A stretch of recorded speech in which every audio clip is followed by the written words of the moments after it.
حابیل اور قابیل کا قصہ۔ یہ قصہ قرآن مجید کی سورہ المائدہ آیت نمبر 27 سے 31 میں آیا ہے۔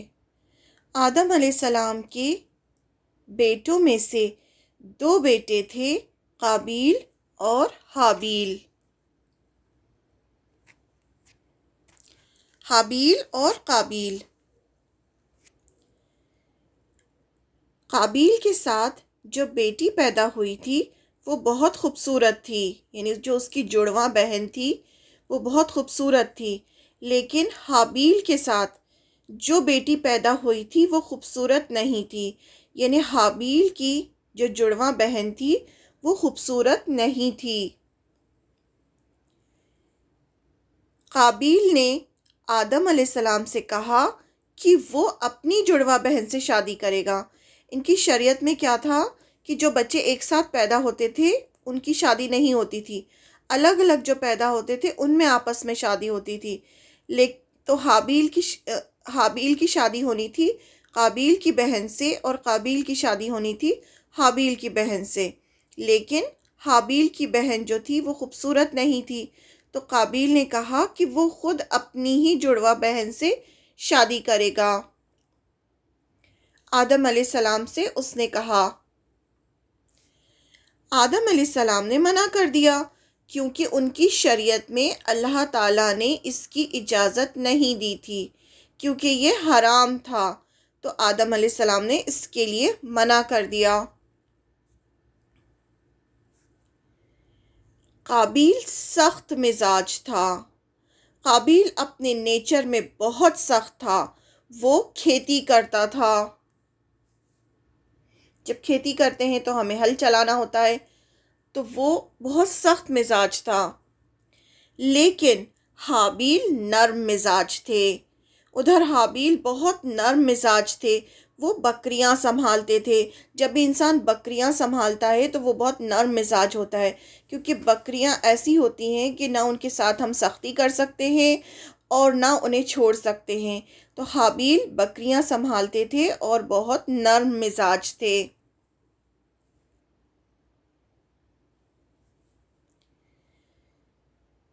آدم علیہ السلام نے کہا، تم دونوں اپنی قربانی اللہ کے سامنے پیش کرو، جس کی قربانی اللہ تعالیٰ قبول کر لیں گے وہ صحیح ہوگا۔ یعنی قابیل نے بہت زیادہ آدم علیہ السلام سے کہا کہ وہ اپنی ہی بہن سے شادی کرے گا، اور اس چیز کے لیے اس نے آدم علیہ السلام سے جھگڑا بھی کیا۔ تو آدم علیہ السلام نے کہا کہ تم دونوں اپنی اپنی قربانی اللہ کے سامنے پیش کرو، جس کی قربانی قبول ہو جائے گی، یعنی پھر اللہ تعالیٰ بھی اس چیز کی اجازت دے دیں گے۔ اس زمانے میں جب اللہ کے لیے قربانی پیش کی جاتی تو ایک آگ آتی، جس کی قربانی وہ آگ کھا لیتی اس کی قربانی قبول ہو جاتی تھی۔ یہ سائن ہوتا تھا اللہ تعالیٰ کی طرف سے، دونوں اپنی اپنی قربانیاں رکھ دیتے تھے، اور جس کی بھی قربانی کو آگ آسمان سے آ کے کھا لیتی تھی، یعنی اس میں آگ لگ جاتی تھی، وہ سائن ہوتا تھا کہ اس کی قربانی اللہ تعالیٰ نے قبول فرما لی۔ حابیل نے سب سے اچھا جانور قربانی کے لیے دیا، کیونکہ ہم جب اللہ کے راستے میں کوئی چیز دیتے ہیں تو ہمیں اپنی بیسٹ چیز دینی چاہیے، ہمیں اچھی سے اچھی چیز دینی چاہیے، خراب چیز نہیں دینی چاہیے۔ ہم کس کو دے رہے ہیں؟ ہم اللہ کو دے رہے ہیں، تو اللہ کے لیے تو سب سے اچھی چیز ہونی چاہیے۔ تو حابیل جو تھے وہ بہت اچھے انسان تھے، انہوں نے اپنا جو سب سے اچھا جانور تھا وہ قربانی کے لیے دیا۔ لیکن قابیل اچھا انسان نہیں تھا، اس نے اپنی سب سے ردی فصل کا حصہ قربانی کے لیے دیا، یعنی جو سب سے خراب جو فصل کاٹی تھی اس میں جو خراب جو فصل تھی، فصل کا حصہ تھا، وہ اس نے قربانی کے لیے رکھا اللہ کے سامنے۔ یہ حابیل اور قابیل کی قربانی ہے۔ حابیل نے سب سے اچھا جانور رکھا اور قابیل نے سب سے خراب جو فصل کا حصہ تھا وہ رکھا۔ اب اللہ تعالیٰ تو سب کی نیت دیکھتے ہیں کہ کس کی نیت کیا ہے۔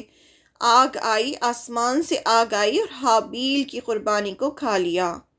حابیل جو تھے جنہوں نے اپنا جو اچھا جانور جو تھا وہ قربانی کے لیے دیا تھا، اسے آگ نے کھا لیا۔ یہ سائن تھا کہ حابیل کی قربانی صحیح اللہ تعالیٰ نے قبول کر لی، اور حابیل کی بات صحیح تھی۔ اللہ نے حابیل کی قربانی کو قبول کیا۔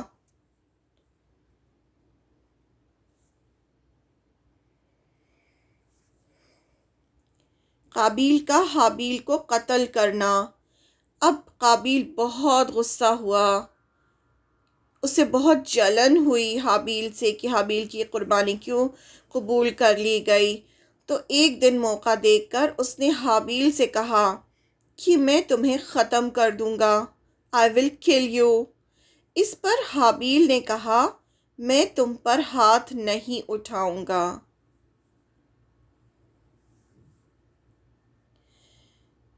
اس پر قابیل نے حابیل کے سر پر بڑا سا پتھر مارا اور وہ مر گیا۔ اب یہ قتل کیوں ہوا تھا؟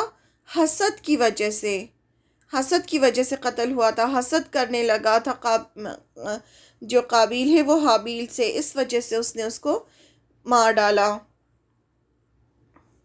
جیلسی، جلن، حسد کہ اس کی قربانی کیوں قبول ہوئی، میری کیوں نہیں ہوئی۔ اور جلن حسد کہاں سے ہوتی ہے؟ شیطان کی طرف سے ہوتی ہے۔ اب لاش کے ساتھ معاملہ، اب قابیل کو سمجھ نہیں آیا کہ حابیل کی لاش کا کیا کرے، کیونکہ ابھی تک کوئی مرا نہیں تھا، ابھی تک کسی کی موت نہیں ہوئی تھی، دنیا ابھی شروع ہوئی تھی، آدم علیہ السلام تھے اور آدم علیہ السلام کے ہی بچے ہو رہے تھے، تو ابھی کوئی مرا نہیں تھا، تو اسے سمجھ نہیں آیا کہ اب میں اس لاش کا کیا کروں۔ اللہ تعالیٰ نے ایک کوے کو بھیجا، اس نے گڈھا کھودا۔ اللہ تعالیٰ نے ایک کوے کو بھیجا جس نے گڈھا کھودا۔ اسے دیکھ کر قابیل نے حابیل کی باڈی کو دفنایا اور کہنے لگا ہائے افسوس، کیا میں ایسا کرنے سے بھی گیا گزرا ہو گیا کہ اس کوے کی طرح اپنے بھائی کی لاش کو دفنا دیتا۔ پھر تو بڑا ہی پشیمان اور شرمندہ ہو گیا۔ یعنی اس نے جب کوے کو دیکھا کہ اس طرح سے گڈھا کھودا ہے کوے نے، تو اس کو سمجھ آ گیا کہ مجھے بھی ایسے ہی گڈھا کھود کے اس باڈی کو دفنانا ہے۔ دفنانے کے بعد میں جب اس نے دفنا دیا، اس کے بعد کہنے لگا کہ ہائے افسوس کہ میں اتنا گیا گزرا ہو گیا کہ میں اپنے بھائی کی لاش کو دفنا بھی نہیں پایا، یہ مجھے نہیں پتا تھا کہ کیسے دفنانا ہے۔ پھر وہ بڑا ہی پشیمان اور شرمندہ ہوا۔ اس میں دونوں ہی قول آتے ہیں، یا تو اسے اپنی کیے پر شرمندگی ہوئی، یا وہ گڈھا نہیں کھود کے دفنا پایا، اس کو اتنی بھی سمجھ نہیں تھی، اس کے لیے وہ پشیمان اور شرمندہ ہوا۔ اور جس سے شادی کرنا چاہتا تھا، یعنی اپنی ہی جڑواں بہن سے، اسے لے کر آدم علیہ السلام سے بہت دور نکل گیا اور بس گیا، کہیں دور جا کر وہ بس گیا۔ قابیل جیسے لوگ قابیل سے جا کر مل گئے، اسی کی ذہنیت کے جو لوگ تھے۔ اب دنیا بڑھتی گئی، آگے جب اور زیادہ پاپولیشن بڑھی تو جتنے قابیل کی ذہنیت کے لوگ تھے وہ سب اس کے پاس جا کر اس سے مل گئے، اور سب خراب لوگ ایک طرف رہنے لگے۔ آدم علیہ السلام کے ساتھ جتنے لوگ تھے جو شیطان کے بہکاوے میں آتے گئے، وہ قابیل سے ملتے گئے۔ آدم علیہ السلام کے بعد اللہ نے شیس علیہ السلام کو نبی بنایا۔ آدم علیہ السلام کو جب حابیل کے قتل کے بارے میں پتہ چلا تو بہت تکلیف ہوئی، تو اللہ تعالیٰ نے شیس علیہ السلام کو ان کے بعد نبی بنایا، جو ان کے ہی بیٹے تھے۔ کہا جاتا ہے کہ آدم علیہ السلام کو اللہ تعالیٰ نے ایک اور بیٹے دیے جن کا نام انہوں نے شیس علیہ السلام رکھا۔ شیس علیہ السلام کا مطلب ہوتا ہے گفٹ آف اللہ۔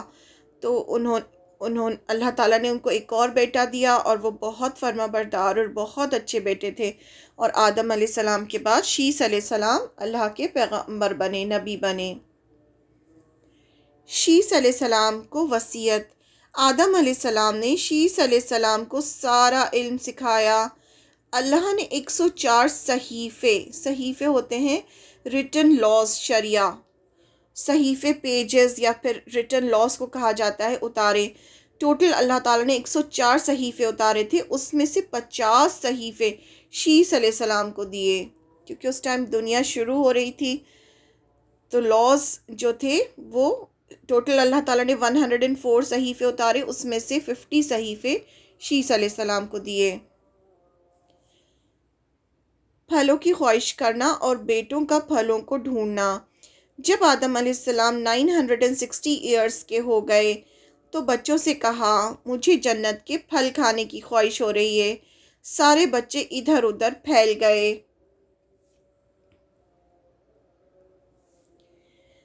موت کے فرشتے سے ملاقات۔ بیٹے پھل ڈھونڈنے کے لیے نکلے تو راستے میں ان کو موت کے فرشتے ملے جو انسانی شکل میں تھے۔ انہوں نے کہا کہ واپس جاؤ، آدم علیہ السلام کی موت کا وقت قریب آ گیا ہے۔ موت کے فرشتے نے کہا واپس چلو، آدم علیہ السلام کی روح قبض کرنے کا وقت آ گیا ہے۔ فرشتوں کا جنت سے کفن لانا اور آدم علیہ السلام کی روح قبض کرنا۔ اب اس میں کہا جاتا ہے، ایک اور روایت آتی ہے کہ آدم علیہ السلام کی زندگی 1000 سال کی تھی، لیکن انہوں نے اپنی زندگی کے جو تھے وہ کچھ سال جو تھے وہ داؤد علیہ السلام کو دے دیے تھے۔ جب اللہ تعالیٰ نے آدم علیہ السلام کو بنایا اور ان کے ہاتھ پھیرا، ان کے اوپر ہاتھ پھیرا، تو بہت سارے جتنی بھی روحیں قیامت تک پیدا ہونے والی ہیں سب پیدا ہو گئیں۔ تو اس میں سے جو ایک روح تھی وہ اس کی پیشانی کہتے ہیں چمک رہی تھی۔ تو آدم علیہ السلام نے پوچھا یہ کون ہے؟ تو اللہ تعالیٰ نے فرمایا کہ یہ داؤد علیہ السلام ہے، تمہاری نسل سے ہوں گے آگے جا کر۔ تو آدم علیہ السلام نے اپنی زندگی کے کچھ سال انہیں دے دیے تھے، تو اس وجہ سے آدم علیہ السلام کی موت جو ہے وہ فرشتے جو تھے پہلے آ گئے۔ تو آدم علیہ السلام نے پوچھا نہیں میری زندگی تو ابھی اور بچی ہے، تو فرشتوں نے بتایا کہ نہیں، آپ نے اپنی زندگی کے جو آگے کے جو سال تھے وہ داؤد علیہ السلام کو دے دیے۔ اب فرشتوں نے روح قبض کی، غسل دیا، خوشبو لگائی اور دفنایا۔ پھر آدم علیہ السلام کی روح قبض کی، پھر انہیں غسل دیا، خوشبو لگائی اور دفنایا۔ آدم علیہ السلام کی موت کے 1 سال کے بعد ہی حوا علیہ السلام کا بھی انتقال ہو گیا۔ یہ آدم علیہ السلام کا نام 25 ٹائمز آیا ہے، 25 جو آیتیں ہیں اس میں آیا ہے قرآن مجید کی۔